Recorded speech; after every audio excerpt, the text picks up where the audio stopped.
Welcome to the Get Fit Guys, quick and dirty tips to slim down and shape up. My name is Ben Greenfield. I'm the Get Fit Guy, and in today's episode, you're going to learn how fast you really lose fitness. Now, back when I did the Get Fit Guy episode, How Fast Do You Get Out of Shape? And I'll link to that in the show notes to this episode number 284. All you got to do is go to quickanddirtytips.com to go to the episode show notes. You learn about a study, and this study observed that conditioned athletes who'd been training regularly for at least a year and then suddenly stopped, lost half of their aerobic conditioning after 3 months. I also talked about research that shows that beginner exercisers who have worked out for about 2 months experience a complete loss of all aerobic conditioning after 2 months of not working out. But lately, there was new research highlighted in an article from Outside Magazine in which a sports physiologist explained you should never, ever stop training for more than 2 weeks if you can help it. In this article, they explain how when you first start working out, you get strong very quickly with just a few sessions because your muscles aren't very big. These gains happen primarily due to neuromuscular adaptations, not musculoskeletal adaptations. And basically what that means is that before your muscles even start to get bigger or get thicker, your brain gets better at communicating with your muscles and recruiting more of those muscles, hence the neuromuscular component. Well, in the meantime, when it comes to endurance or aerobic training, which is defined as at least 30 minutes per day, 5 days a week of increasing your heart rate to at least 60% of its max, you experience first an increase in your plasma volume and your blood volume. And that's why a few weeks into an endurance training program, your heart rate doesn't spike quite as high as it did when you first started training. And you also get better at doing things like shedding off body heat via sweating, and you get better at utilizing fatty acids as a fuel. Now, if you keep up this type of endurance training, after about 6 months, you increase your blood volume by as much as 27%. And by the way, with strength training, of course, as you would guess, you're gaining muscle fibers and strength eventually after a few weeks, in addition to that neuromuscular component. But here's the deal. All of these benefits disappear surprisingly quickly when you stop training. And when you stop training, almost immediately, after about 72 hours, you begin to lose plasma volume and blood volume, and your heart rate for any given intensity begins to slowly go up again. Now, after about 10 to 14 days, that's 2 weeks, your maximum oxygen utilization, or VO2 max, drops at about a rate of 0.5% per day. After 2 weeks off, your brain's ability to recruit muscle drops by 1 to 5%. After 3 to 4 weeks off, your muscles begin to atrophy, your fatty acid utilization significantly drops, and you begin more sensitive fluctuations in blood sugar. Now, in the end, you can roughly expect it to take twice as long to get back into shape as the time you've spent being inactive. So if you take 2 weeks off, it can take about 4 weeks to build back up to your previous fitness. But if you're already fit with a pretty good training history, that time can be shortened.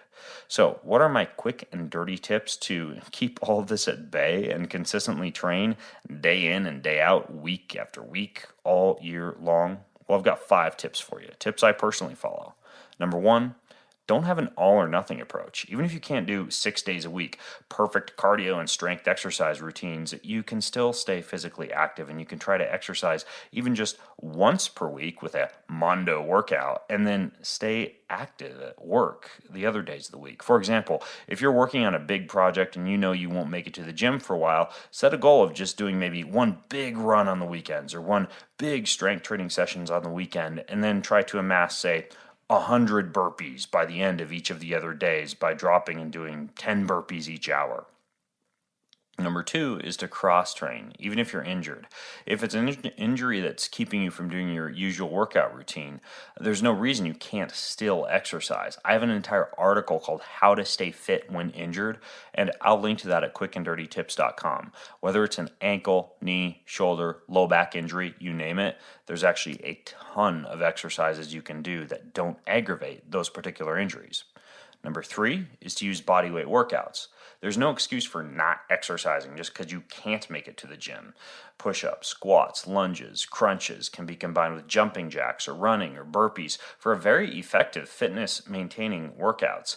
Now, if you've been, say, stuck in a hotel room for a half hour, there's no reason that you can't do 50 jumping jacks, 10 push-ups, 10 sit-ups, 10 squats, and just get through as many rounds as possible for a half hour while you watch the morning news.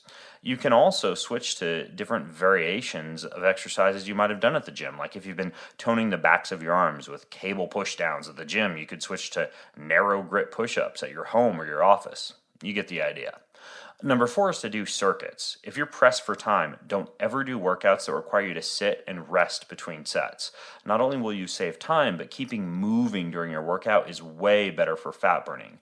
So if you're going to go to the gym and do, say, squats, deadlifts, and overhead press, rather than resting for 2 minutes between each set, do a set of squats, a set of presses, a set of deadlifts, and simply move through each as a circuit with minimal rest. And number 5 is to realize that there's no perfect routine. Don't get caught up with the notion there's some perfect fitness routine you have to stick to day in and day out. If you do, it's going to drive you mad and produce unnecessary stress when your routine gets interrupted and then you start stressing about losing the fitness. To keep your body from growing accustomed to a certain style of exercises, it's actually best to change up exercises, workout routines, and workout modes frequently. So fluctuating through various programs throughout the year can actually be a good thing. Let me give you an example. Let's say you're a CrossFitter and you're just tied to doing the CrossFit workouts of the day or WODs, whether it's from a website or, say, at your local CrossFit box or gym, and then you find yourself on the road for 2 weeks.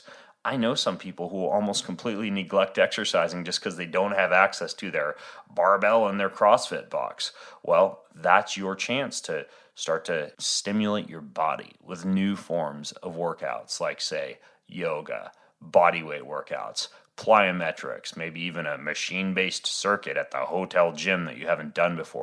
You get the idea. You don't have to stick to the same routine day in and day out all through the year, and sometimes it can be quite good to change things up.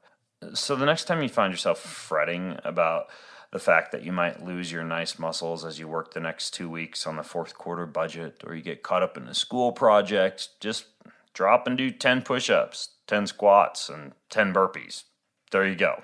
You can maintain your fitness, and you don't have to worry about all this data that goes into how fast you lose your fitness. You just need a few tricks to make sure you keep all that at bay.